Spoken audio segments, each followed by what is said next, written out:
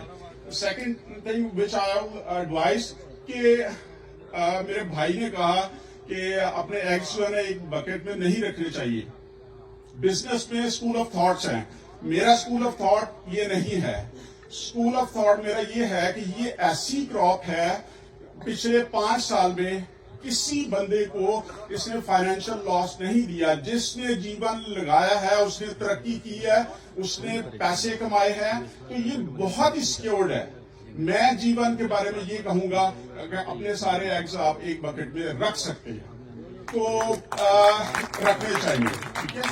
تو میرا یہ طریقہ, میں دلیری سے کھیلتا ہوں. تو باقی اللہ تعالیٰ کا فضل مانگنا چاہیے, وہ جو مانگتا ہے اس کو رحمت اس کی عطا ہوتی ہے. تو آپ لوگوں کو سب کو یہی ایڈوائز ہے میری کہ اسمال اسکیل سے چھوٹے لیول پہ اس کو اسٹارٹ کریں. سب سے بڑا فارم تو یہاں پہ لگ گیا, لیکن اس پورے ضلع میں 3 یا 4 لوگ ہیں جنہوں نے یہ لگایا ہوا ہے. ہمارا ضلع بہت پیچھے ہے اس میں. میرے سے سیڈ لے سکتے ہیں آپ, حاجرہ فارم سے لے سکتے ہیں. اپنے ضلع والوں کو ڈیفینیٹلی ایک حیا بھی ہوتی ہے اور ایک ضلع کو اٹھانا بھی ہوتا ہے. آپ کو ڈسکاؤنٹڈ ریٹ پہ بھی ہم لوگ اپنے ضلع کے لیے آفر کر سکتے ہیں. تو یہی ایفرٹس ہیں جو ہم کر سکتے ہیں. یہ آرگنائز کیا ہے, لوگوں کو بلایا ہے, لوگوں کو جو ہے سمجھایا جا رہا ہے کہ یہ بہت پروفیٹیبل ہے.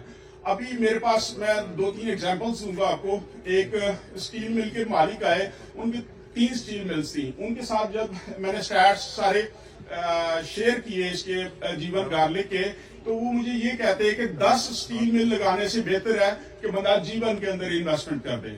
اور انہوں نے ہم سے جو ہے نا جیون لیا. ایک چارٹرڈ اکاؤنٹنٹ ہے, 10 دن پہلے میرے پاس 6 ٹن سیڈ لینے کے لیے آئے. میں نے انہیں بزنس اسٹارٹس سمجھائے اس کے. میں نے ایک چھوٹی سی بات میں آپ کے ساتھ شیئر کرتا ہوں. میں نے کہا آپ 6 ٹن لے رہے ہیں, اگر آپ 12 ٹن لے لیں تو 6 ٹن کو ڈرائی کر کے آپ سیل کر دیں گے تو آپ کی ساری جو انویسٹمنٹ ہے وہ واپس آ جائے گی اور آپ کا بزنس جو ہے بالکل انویسٹمنٹ فری ہو جائے گا. وہ بات ان کو سمجھ آئی اور بھی ساری کانفیڈنس دیے, سب کچھ کیا. تو ہم سے وہ 32 ٹن 6 ٹن لینے آئے تھے, 32 ٹن جیون لے کے گئے. تو یہ میرے خیال سے آپ لوگوں کو بھی تھوڑا سا اٹریکشن اس میں ہونی چاہیے, اس فیلڈ کے اندر آئیں. میں نہیں آپ کو سجیسٹ کرتا کہ آپ گندم اور چاول لگائیں. 40,000 روپیہ 1 ایکڑ میں سے بچتا ہے, اس میں 1 لاکھ روپیہ 1 ایکڑ میں سے بچ جاتا ہے. فرٹیلائزرز 3 ٹائم چلی گئی ہیں, تو اس میں کچھ بھی نہیں ہے. اس کے اندر بہت زیادہ مارجن ہے. ابھی یہ سیڈ کے طور پہ ملٹی پلائی ہو رہا ہے. اور بعد میں بھی اسٹیٹس آپ کے ساتھ شیئر کی ہیں میاں صاحب نے کہ بعد میں بھی اگر اس کو پھینک کے بیچیں گے تو 15 لاکھ روپیہ ایکڑ دے گا. کوئی ایسی سبزی, کوئی ایسی اجناس, کوئی چیز نہیں ہے جو کہ ایکڑ میں سے آپ کو 15 لاکھ روپیہ دے گی. آج آپ ایک کنال سے سٹارٹ کرتے ہیں, 4 سال کے بعد آپ 10 ایکڑ کراس بھی کیے ہوں گے اور ساتھ آپ نے سیل بھی کیا ہوگا. تو 10 ایکڑ 15 لاکھ روپیہ 1 ایکڑ 1.5 کروڑ روپیہ آپ کو 7 مہینے میں 10 ایکڑ سے آ جائے گا. اور آپ کو کیا چاہیے؟ تو یہ خوشحالی کا سفر ہے جس کو ہم نے انیشیٹ کیا ہے. آپ لوگوں کو کانفیڈنس دے رہے ہیں, آپ اس میں جمپ ان کریں, آئیں. اور جو ہے نا یہ سفر پاکستان کو گارلک انڈیپینڈنٹ فری پاکستان بنانے کا اور پلس ایکسپورٹ کرنے کا ہے. ابھی ہم 30% اپنا گارلک پروڈیوس کر رہے ہیں, 70% جو ہے وہ ہم چائنا سے منگوا رہے ہیں. تو سب سے پہلے تو ہم 70% کو میٹ کریں گے, پھر ڈیفینیٹلی اس کی ییلڈ زیادہ ہے اور اس کی شیلف لائف زیادہ ہے. جو 30% دیسی اگ رہا ہے وہ بھی اٹ ول وینش, وہ ختم ہو جائے گا, کیونکہ اس میں پوٹینشیل نہیں ہے کہ جو کسٹمر جو آپ کا فارمر ہے وہ اس کو کمپیئر کرے جیون کے ساتھ اور پھر بھی وہی لگاتا رہے. تو 100% اس نے ریپلیس کرنا ہے. اور اس کے بعد اگر چائنا دنیا کی 70% 60% نیڈ پوری کر رہا ہے تو کیا 20-30% نیڈ ہم نہیں پوری کر سکتے؟ ہم ایکسپورٹ نہیں کر سکتے؟ ہم نیکسٹ ایئر پلان کر رہے ہیں اس کو ویلیو ایڈیشن, اس کی فیکٹری لگا رہے ہیں جس کے اندر پاؤڈر بنے گا, اس کا پیسٹ بنے گا, اس کا آئل بنے گا. اس کا آئل بہت دنیا میں مہنگا ہے, تو یہ ان چیزوں پہ ہمیں ورک کرنا پڑے گا. اب ہماری فیکٹری ہماری فیلڈ سے تو چلے گی, لیکن اب میری پریفرنس ہوگی کہ میرے ضلع سے جو لوگ لگائیں میں ان سے بھی لے کے اس کو ویلیو ایڈیشن میں کر کے ایکسپورٹ کروں. تو میں اس پہ ورک کر رہا ہوں. آپ لوگوں کا ساتھ چاہیے اور اس ساتھ پہ آپ لوگوں کی خوشحالی ہوگی تو مجھے اس کا خوشی ہوگی. تو آپ اس پہ سوچیں. Thank you very much.